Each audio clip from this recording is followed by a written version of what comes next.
So this new anniversary of the physical departure of our commander-in-chief should be a scenario for remembrance and reflection, for going back to the root of his thought, to further encourage a just, prosperous, and sovereign Cuba, in which we, all good Cubans and all good friends like you, strongly believe. Fidel's legacy can be interpreted in many ways, including three pillars that I consider as essential for building the deep roots on which the revolutionary project stands. First, the historical memory. Secondly, unity. And last but not least, the sovereign defense. I would like to start by mentioning the historical memory, which was not an academic exercise for Fidel, but rather an ethical compass. In 1953, during his defense speech after the attack on the Moncada barracks, he uttered a phrase that had since become ingrained in the memory of our people, and I quote, "Condemning, it does not matter, history will absolve me," end of quote. This statement was not just a challenge, but also an assertion of his profound respect for history as a code of law and guide.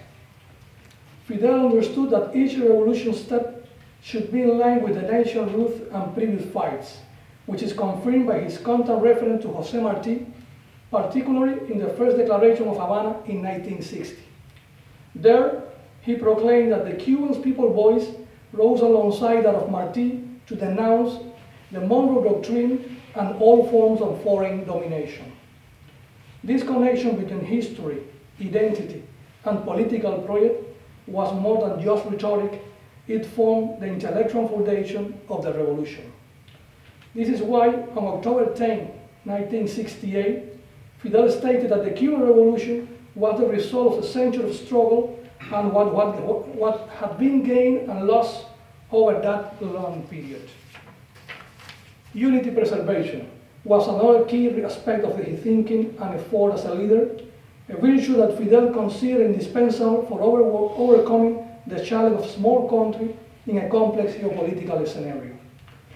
Throughout the revolutionary struggle and after the triumph of the revolution, many moments evidence his commitment to unity.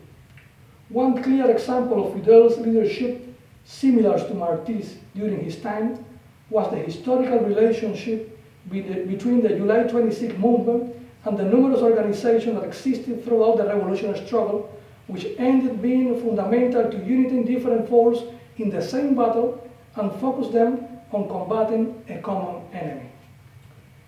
On January 2nd, 1963, on the 4th anniversary of the triumph of the revolution, Fidel recalled that we needed both national and international unity to fight imperialism. To him, unity was not just a slogan, but a political and moral shield that supported a transformative process. Fidel believed that preserving historical memory and unity were essential preconditions to achieving a key purpose, protecting sovereignty. Few 20th century leaders embraced that cause with as much intensity as Fidel. He expressed his commitment to defending Cuba's sovereignty and dignity from Playa Girón to the United Nations. For Fidel, this was the most important task for a Cuban revolutionary.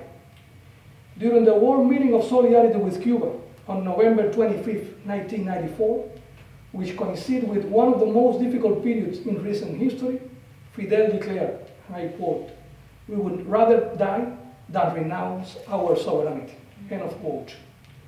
This declaration summarizes his concept of sovereignty not as a symbol, but as a duty that required real sacrifice. According to Fidel, without sovereignty, there can be no justice, equality, or national dignity. The film material you will watch today, Fidel Will Speak Today, is an excellent example of Fidel's leadership and extraordinary influence. We hope it helps you learn more about Cuba, its challenge, and the immense work of the revolution. It will also allow you to get to know Fidel, who alongside Martí is one of the deep roots of the Cuban identity. Thank you very much.